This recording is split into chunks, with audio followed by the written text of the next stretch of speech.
Hello नमस्कार दोस्तों, स्वागत है आपका आज के मुख्य समाचारों में। यहाँ आपको देखने को मिलेगी सुबह से शाम तक की ताज़ा खबरें ब्रेकिंग न्यूज़ अपडेट के रूप में। तो दोस्तों, वीडियो शुरू करने से पहले आपसे एक छोटी सी रिक्वेस्ट है, अगर आपने हमारे यूट्यूब चैनल को सब्सक्राइब नहीं किया है तो सब्सक्राइब जरूर कीजिएगा और बेल आइकन भी दबा दीजिएगा। तो चलो दोस्तों, शुरू करते हैं आज के पहले मुख्य समाचार। बीजेपी एमएलए का पैगंबर मोहम्मद पर आपत्तिजनक बयान। हैदराबाद में राजा सिंह गिरफ्तार, विरोध में लोगों ने सिर तन से जुदा के नारे लगाए। तो दोस्तों, हैदराबाद में पैगंबर मोहम्मद पर आपत्तिजनक टिप्पणी करने वाले भाजपा विधायक टी राजा सिंह को गिरफ्तार कर लिया गया है। वहीं दोस्तों, गोशामहल से विधायक राजा सिंह ने एक वीडियो जारी कर पैगंबर मोहम्मद के लिए आपत्तिजनक शब्दों का इस्तेमाल किया था और दोस्तों बाद में उन्होंने इसे मजाक बताया था।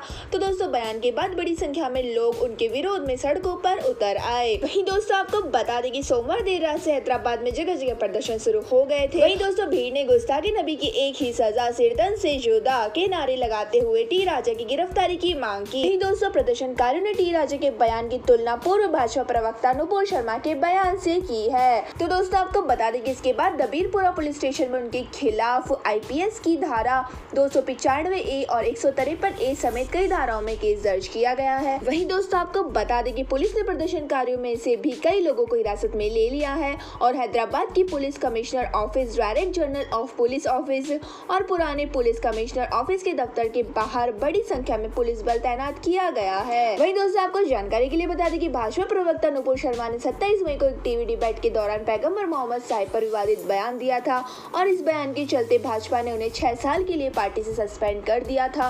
वहीं दोस्तों, नुपुर के बयान के विरोध में देश में कई जगह जगह पर हिंसक प्रदर्शन भी हुए।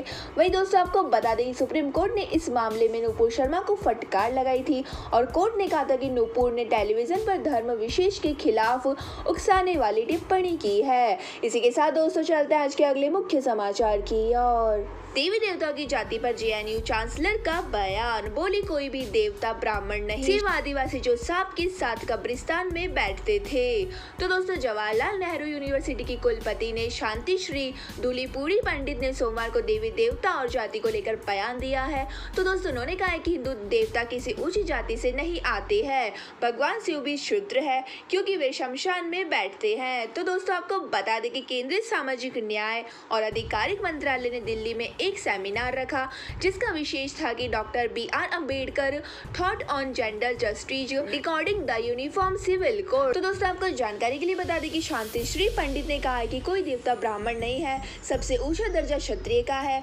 शिव जरूर अनुसूचित जाति या अनुसूचित जनजाति के होंगे क्योंकि वह शमशान में सांप के साथ बैठते थे और उनके पास पहनने के लिए बहुत कम कपड़े थे। तो दोस्तों, उन्होंने कहा कि मुझे नहीं लगता कि ब्राह्मण कब्रिस्तान में बैठ सकते हैं, तो स्पष्ट रूप से देवता ऊंची जाति से नहीं आते। अगर आप देखिए, लक्ष्मी, शक्ति और जगन्नाथ सभी देवी देवता आदिवासी है, तो हम भी इस भेदभाव को क्यों जारी रख रहे हैं जो बहुत ही अमानवीय है। इसी के साथ दोस्तों, चलते हैं आज के अगले मुख्य समाचार की ओर। अमित शाह बोले कांग्रेस शासन में MP सिमी का गढ़ बना। भोपाल में कहा शिवराज ने सिमी को जड़ से उखाड़ फेंका, फॉरेंसिक यूनिवर्स का किया भूमि पूजन। तो दोस्तों, केंद्रीय गृह मंत्री अमित शाह ने कहा कि कांग्रेस के शासनकाल में मध्य प्रदेश सिमी का गढ़ था। उस दौरान देश के कई हिस्सों में घटनाओं में इसके सदस्यों का हाथ होता था, लेकिन शिवराज सिंह चौहान के नेतृत्व वाली बीजेपी सरकार ने उन्हें उखाड़ फेंका।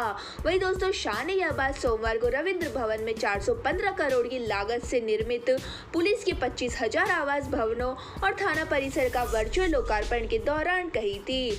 और दोस्तों, उन्होंने कहा था कि 3rd डिग्री का जमाना गया, इस्तेमाल भी नहीं करना चाहिए और फॉरेंसिक जांच के अपराधियों को सजा दिलाई जा सकती है। और दोस्तों, शाह ने कहा है कि मणिपुर, असम में भी संस्था खोलने का निर्णय लिया गया है। राजस्थान से भी चर्चा चल रही है। इसी के साथ दोस्तों, मोबाइल फॉरेंसिक वैन का भी विचार रखा गया है और उन्होंने कहा है कि ऐसे में आयोजन कठोर परिश्रम के बगैर संभव नहीं है। मैं तो निमित्त हूँ, काम तो शिवराज और नरोत्तम की जोड़ी ने किया है। वहीं दोस्तों, शाह ने कहा है कि आजादी के बाद पुलिस को देखने का नजरिया बदल गया है। फिल्मों ने पुलिस की गलत छवि बना दी है, जबकि पुलिस कर्मी 24 घंटे में 365 दिन काम करता है। जब लोग घर में त्योहार मनाते हैं तब पुलिस कर्मी सुरक्षा में तैनात रहता है। इसी के साथ दोस्तों, चलते हैं आज के अगले मुख्य समाचार की ओर। केजरीवाल बोले दिल्ली में ऑपरेशन लोटस फेल, सरकार गिराने CBI से छापे डलवाए। सिसोदिया का आरोप, भाजपा ने आप तोड़ने पर CM बनाने को कहा। तो दोस्तों, दिल्ली के CM अरविंद केजरीवाल ने ट्वीट कर दावा किया है कि भाजपा ने राज्यों की तरह दिल्ली में भी ऑपरेशन लोटस चलाना चाहती थी, मगर यहाँ ऑपरेशन लोटस फेल हो गया। वही दोस्तों, केजरीवाल केजरीवाल ने आगे कहा कि सीबीआई के छापे भ्रष्टाचार की जांच करवाने के लिए नहीं बल्कि सरकार गिराने के लिए डलवाए गए थे। और दोस्तों, इससे पहले उप मुख्यमंत्री मनीष सिसोदिया ने भाजपा पर बड़ा आरोप लगाते हुए कहा था कि मेरे पास भाजपा का संदेश आया है कि आप छोड़ दो, जब छोड़ो तब उस पार्टी को तोड़ भी दो, हमारी पार्टी में आ जाओ, सारे सीबीआई ईडी के केस बंद करवा देंगे, मुख्यमंत्री भी बनवा देंगे। तो दोस्तों, आपको बता दें कि गुजरात पहुंचे सिसोदिया ने सोमवार को कहा कि मुख्यमंत्री बनने के लिए सियासत में नहीं आया हूँ, मैं यहाँ स्कूल में छात्रों को अच्छी शिक्षा मुहैया कराने के लिए आया हूँ और मेरा भाजपा को जवाब है कि मैं महाराणा प्रताप का वंशज हूँ, राजपूत हूँ, सर कटा लूंगा लेकिन भ्रष्टाचारियों षड्यंत्रकारियों के सामने नहीं झुकूंगा। तो दोस्तों, आपको बता दें कि सिसोदिया के इस बयान के बाद भाजपा कार्यकर्ताओं ने केजरीवाल के घर के बाहर प्रदर्शन किया और भाजपा मनीष सिसोदिया को दिल्ली के डिप्टी सीएम पद से बर्खास्त करने की मांग कर रही है। वहीं दोस्तों, मुख्यमंत्री अरविंद केजरीवाल ने कहा है कि हर सुबह केंद्र सरकार सीबीआई ईडी का खेल शुरू कर देती है और उन्होंने कहा है कि ऐसे समय जब आम आदमी महंगाई से जूझ रहा है तब केंद्र को सभी राज्य सरकारों के साथ मिलकर बेरोजगारी और महंगाई से लड़ना चाहिए, उसकी बजाय ये पूरे देश से लड़ रहे हैं। इसी के साथ दोस्तों, चलते हैं आज के अगले मुख्य समाचार की ओर। 6 राज्यों में भारी बारिश का अलर्ट। भोपाल में 36 घंटे में गिरा 14.18 इंच पानी। राजस्थान में नाले में बहने से पति पत्नी की मौत। तो दोस्तों, मध्य प्रदेश, राजस्थान, उत्तर प्रदेश, हिमाचल, बिहार और छत्तीसगढ़ में पिछले 48 घंटे से भारी बारिश हो रही है। वहीं दोस्तों, राजस्थान में 200 और मध्य प्रदेश में करीब 50 छोटे बड़े डैम ओवरफ्लो हो गए हैं। वहीं दोस्तों, उधर उत्तर प्रदेश में गंगा खतरे के निशान से ऊपर बह रही है और बिहार में ये खतरे के निशान के करीब है। वहीं दोस्तों, हिमाचल प्रदेश की बात करें तो फ्लैश फ्लड और लैंडस्लाइड की 36 घटनाओं में 22 लोगों की जान चली गई है। वहीं दोस्तों, मध्य प्रदेश में पिछले 48 घंटों से बारिश हो रही है और सबसे ज्यादा बारिश भोपाल में हुई है। वहीं दोस्तों, 16 साल बाद अगस्त में एक दिन की सबसे ज्यादा बारिश हुई है। वहीं दोस्तों, बंगाल की खाड़ी से चला सिस्टम डिप्रेशन में बदलकर ओडिशा, झारखंड छंग से होता हुआ रविवार से दमोह सागर के बीच ठहर गया है और इसका सबसे ज्यादा असर भोपाल के आसपास हुआ है। वहीं दोस्तों, राजस्थान में पिछले 48 घंटे में हुई बारिश के सीजन की 20.35 इंच बारिश हो चुकी है और कोटा में 20.47 इंच। आंकड़ों के लिहाज से बात करें तो यह 25.80% ज्यादा है। वहीं दोस्तों, आपको बता दें कि आने वाले 2 दिनों के लिए भी राजस्थान में अलर्ट है। 23 अगस्त को उदयपुर, सिरोही, पाली, जालौर, बाड़मेर, जैसलमेर में बारिश का ऑरेंज अलर्ट जारी किया गया है। इसी के साथ दोस्तों, आपको बता दें कि बिहार के भी 20 जिलों में भारी बारिश का अलर्ट जारी किया गया है और अगले 24 घंटे में तेज हवा और बिजली गिरने की आशंका है। और दोस्तों, मौसम विभाग ने लोगों को सावधान और सतर्क रहने की सलाह दी है। इसी के साथ दोस्तों, चलते हैं आज के अगले मुख्य समाचार की ओर। सस्ती बिजली से राज्यों पर 1 लाख करोड़ कर्ज। महाराष्ट्र में 19,000 करोड़ बकाया। मध्य प्रदेश को चुकाने हैं 5,000 करोड़। बिजली पर सब्सिडी कितनी सही है? तो दोस्तों, फ्री ब्रिज के मुद्दे पर सुप्रीम कोर्ट में सुनवाई हो रही है। वहीं दोस्तों, इन फ्री ब्रिज में भारत में राजनीतिक रूप से सबसे ज्यादा संवेदनशील मुद्दा बिजली सब्सिडी का है। तो दोस्तों, दिल्ली में आम आदमी पार्टी की सरकार मुफ्त बिजली देती है और पंजाब चुनाव में आम आदमी पार्टी ने मुफ्त बिजली का वादा किया था।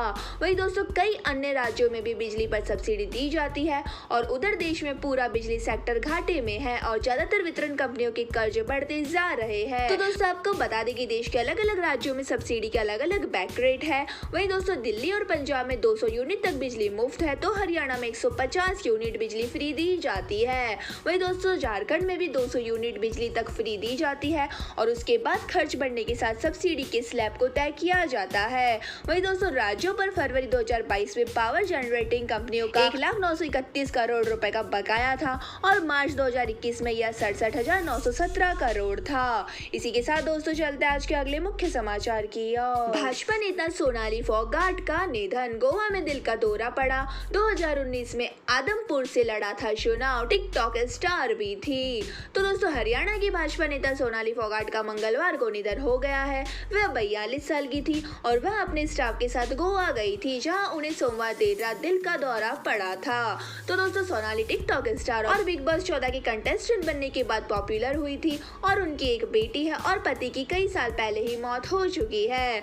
वही दोस्तों, आपको बता दें कि सोनाली अपने बयानों को लेकर भी सुर्खियों में रही है। तो दोस्तों, आपको जानकारी के लिए बता दें कि सोनाली अपने बयानों को लेकर भी सुर्खियों में रही है। 2019 में हुए विधानसभा चुनाव में उन्होंने आदमपुर से कुलदीप बिश्नोई के खिलाफ चुनाव लड़ा था और वे इस चुनाव में हार गई थी। और दोस्तों, कुलदीप बिश्नोई ने 29,471 वोट से ज्यादा वोट हासिल किए थे। वहीं दोस्तों, आपको जानकारी के लिए बता दें कि सोनाली विधानसभा लोकसभा चुनाव में चुनाव लड़कर राजनीतिक में इतनी चर्चा में नहीं आई थी जितना कि मार्केट कमेटी के सचिव को जूते से पिटाई करके।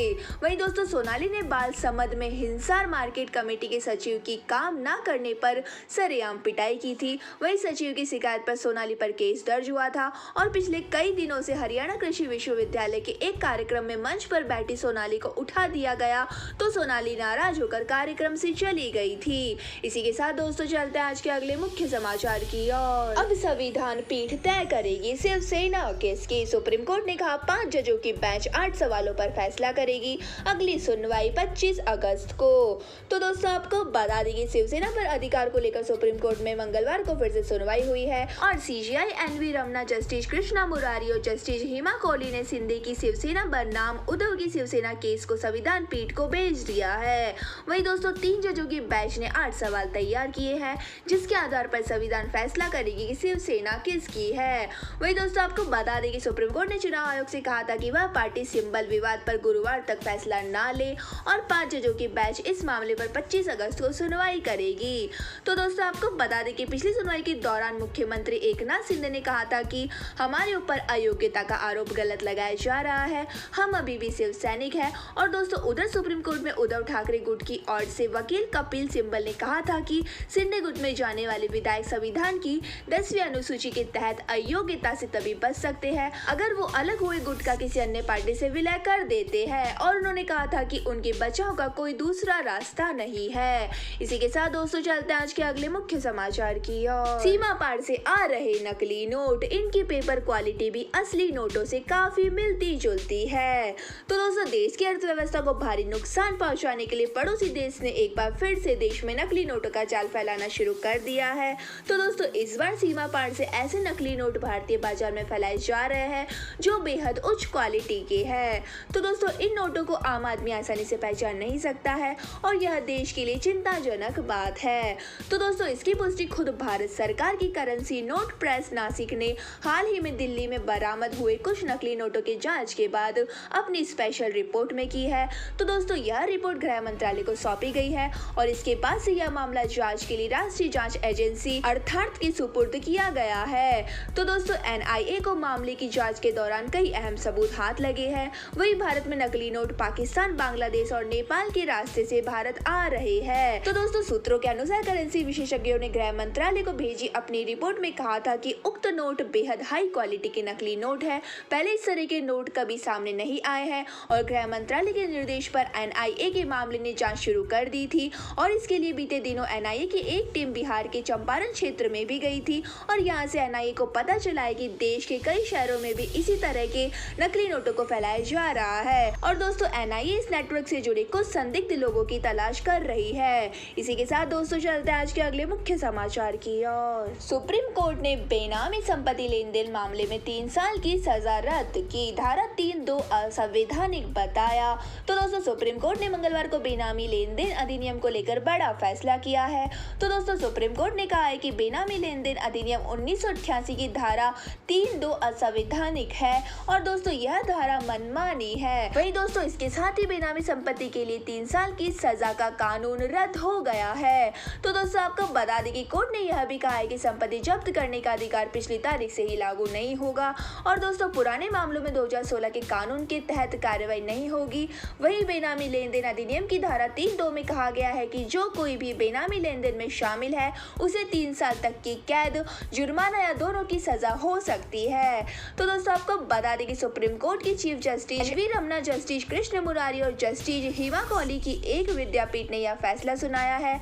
और दोस्तों कलकत्ता हाई कोर्ट के फैसले के खिलाफ केंद्र सरकार ने एक याचिका दाखिल की थी। वहीं दोस्तों पीठ ने कहा था कि 1988 के एक्ट के अनुसार ही 2016 में लाए गए अधिनियम के सेक्शन 3(2) को भी असंवैधानिक करार दिया गया है क्योंकि यह संविधान के आर्टिकल 20(1) का उल्लंघन करता है। तो दोस्तों यह थे हमारे आज के मुख्य समाचार। हमारी वीडियो को ज्यादा से ज्यादा लाइक करें, शेयर करें और हमें कमेंट करके जरूर बताइए कि आपको हमारी वीडियो कैसी लगती है। धन्यवाद। जय हिंद।